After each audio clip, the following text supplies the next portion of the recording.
Well, hi there. Warm welcome. You're watching Times Now, and I'm Meghna Deka. Lots lined up for you in this bulletin. Of course, the national capital is hosting the G20, and the who's who of global leaders have all descended. And the latest one is from the oil-rich UAE. Crown Prince Al Nahyan has arrived. Those are the visuals that you can see of his arrival. Remember, he's just one of the many dignitaries who have arrived. This is UAE's Crown Prince who has now arrived in India. Of course, we are waiting for a very critical economic grouping of G20 to come up with big takeaways when it comes to the bilaterals, which are going to be held with the Prime Minister.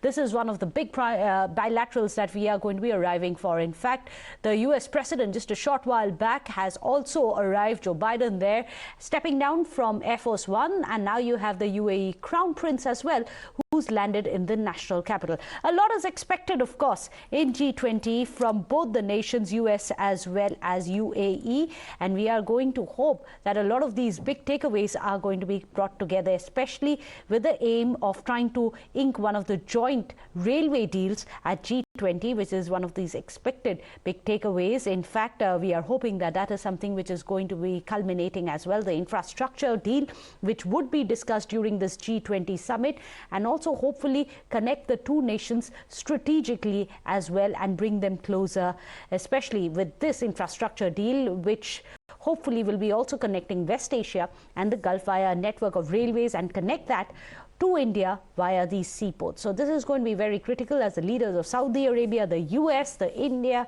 as well as the UAE, all of them are going to be there. They could be discussing and even signing a possible major infrastructure deal on the sidelines of the G20 summit. Let me go across to Rishabh. Rishabh, at a time like this kind of a strategic collaboration with US as well as UAE, bringing together these nations along with that of Saudi Arabia, what does it mean for India and the world? Well, one can say this is a balancing act for that matter. Remember, the BRICS has just been expanded with all these countries being part of BRICS now. Both Saudi and UAE have been brought under the umbrella of BRICS just last week in South Africa. But now this infrastructure project that all these countries are coming together for is something that showcases that how US doesn't want India and these Gulf countries to move toward Russian bloc, and that's the reason that US is very significantly trying to invest in these countries. Good for India and these countries, given the infrastructure boom that is coming to these countries. That is something that is very important to say. And this is coming on the sidelines of G20. Remember, G20 has been a troubled bloc, given that this is the only multilateral setup. How can we not establish? The way, US and Russia, this is the only multilateral setup where both US and Russia are part of. G7, Russia is out. BRICS, US has no, membership to BRICS, SCO. Everywhere US does not have any local standby, and in G7, Russia has been thrown out. But G20 remains the only multilateral setup where both Russia and US are there. On the sidelines of G20, signing such deals definitely gives a boost to US as well, where it wants to portray that it still is the superpower and can dictate things. But definitely a big and important infrastructure project lined up on the sidelines of G20. Stay on with us. Let's also tell our viewers about the bilaterals. Now, this is very critical. We are going to be putting out some of the graphics like the Modi-Biden bilateral so that we can explain to our viewers as to what can be expected. In fact, the India-US civil nuclear deal is one of the big cooperations that we are going to be seeking. In fact, it is likely to add momentum as well to the negotiations between the nuclear power cooperation of NPCIL with that of US-based WEC. That's going to be one of the big hopefully takeaways. In fact, there's going to be a nuclear pact also, we are hoping, which has been announced, but we are hoping that it may be inked with the United States regarding the small modular reactors, which is also on the card. When it comes to nuke, let's also tell our viewers about how the nuclear pact, the Modi-Biden bilateral, is expected to focus on the GE jet engine deal. The jet deal, of course, has been the spotlight during Prime Minister Modi's visit to the US. Once finalized, it will be allowing GE Aerospace to transfer about 80% of its technology to India for the production of F414 flight jet engines. In fact, just last week, remember, the US Congress, of course, has already given a go-ahead for it. And one very, very critical moment, that is going to be of the visas, is something that a lot of Indians are going to be looking forward to. What can be expected to come up during the hearing is the in-country renewal of H-1B visas. It was already announced in June during Prime Minister Modi's US visit. Now, the launch date for this program can be expected somewhere around the sidelines of the G20, as well as an announcement on the opening of new consulates of India in the US, perhaps one in Seattle as well. There are several such big key pacts which are on the cards, but for the time being, let me take it across to our guests. Shairee Malhotra is joining us, Associate Fellow of the ORF. Also, Abhijit Iyer Mitra is joining us, a Senior Fellow. Now, if I can come to you, Abhijit, it's interesting what is on the table, and I'm not just talking about the Modi-Biden meet, or also what we can do with the Saudis, what we can do with the UAE, bringing together these nations and their most powerful men and women together on the table. What's going to be the big takeaway for India's future? I think the big takeaways are going to be what India is going to be focusing on is getting its 6-point agenda through, which was, things like women-led development, inclusivity, but especially climate change and green technology. I think a lot of the technology that we want is with the West, even though we're developed quite well. The total amount of installed green power we have is actually higher than Germany. But we need a lot more transfer of technology.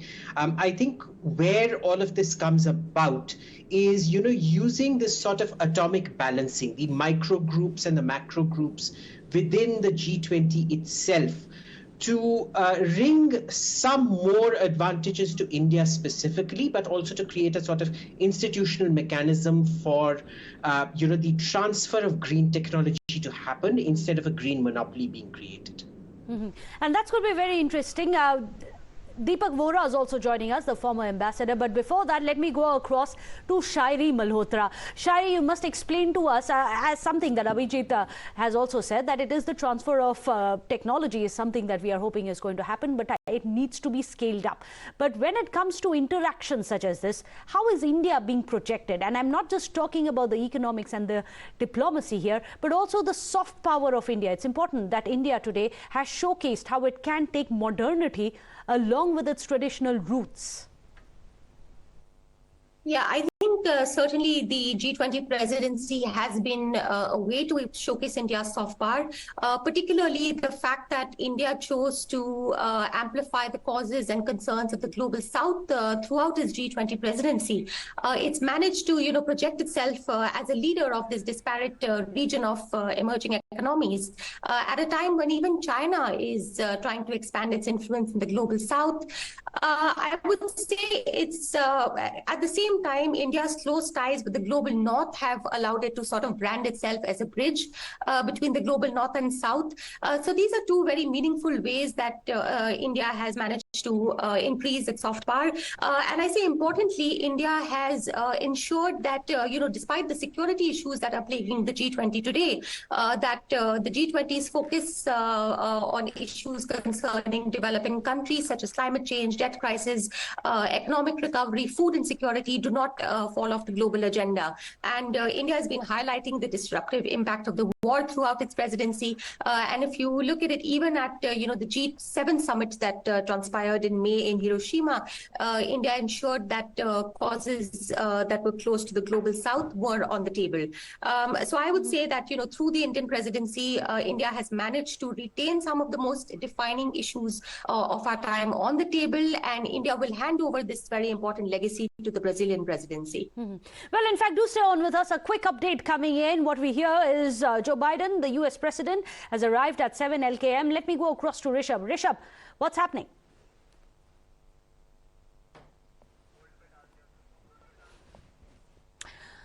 Well, we'll go across to Rishabh and get you live updates. Those are the visuals, of course. Earlier of the day, the US President having arrived in Delhi. He has now arrived at 7 LKM. Of course, we have a very critical bilateral as well as a private dinner which is going to be hosted for him by the Prime Minister. So let me go back across to Abhijit Iyer Mitra. And this is interesting because Shairee has also spoken and touched upon how India is becoming the the leader of the global south. The projection of that, especially under India's presidency, this year onwards, it is going to become the G21. That's a huge contribution that India has made to make the world more inclusive with the inclusion of the African Union, isn't it? It is. And you know, we're at a very interesting cusp. We're at a sort of an intersection point. Because, you know, for a long time, we were seen as the least of the greatest or the greatest of the least kind of thing. You know, to use a Hindi term, ek pair idhar, ek pair udhar kind of this thing.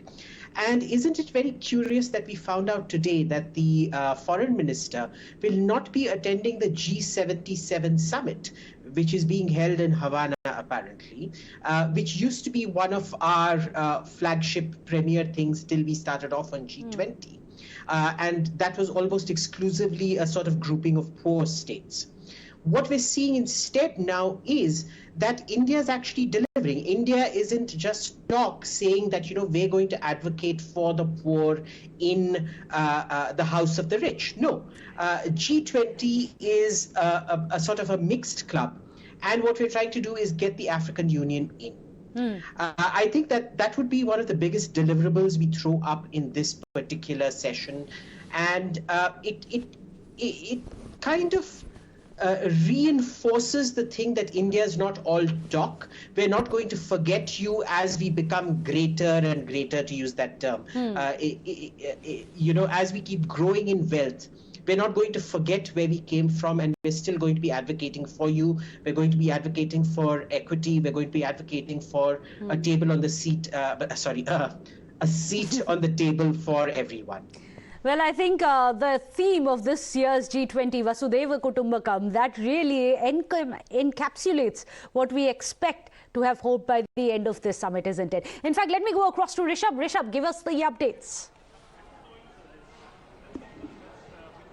So, well, definitely, as we are talking, the bilateral will begin anytime now. Joe Biden is about to reach 7 LKM, and, you know, on this table of bilateral meeting, there will be important issues. You know, we have been talking about people-to-people connect between India and US. H-1B visa is something that is going to be discussed. The wait time for H-1B visa needs to be cut down is what India has been pressing for. Apart from that is in June, when Prime Minister was in US, we heard the jet engine deal, and over 80% of technology transfer. Remember, this is for the first time that US company is sharing the technology. They haven't shared technology with even closest of their allies. This technology transfer is taking place, and that is very, very important because it gives a big push to India's Atmanirbharta and the way they are going to build the Absolutely, because it's not just about the today, but also preparing India for tomorrow. The technology, the transfer of technology is going to be critical for that. With that, we are going to be slipping into a short break. Don't go anywhere.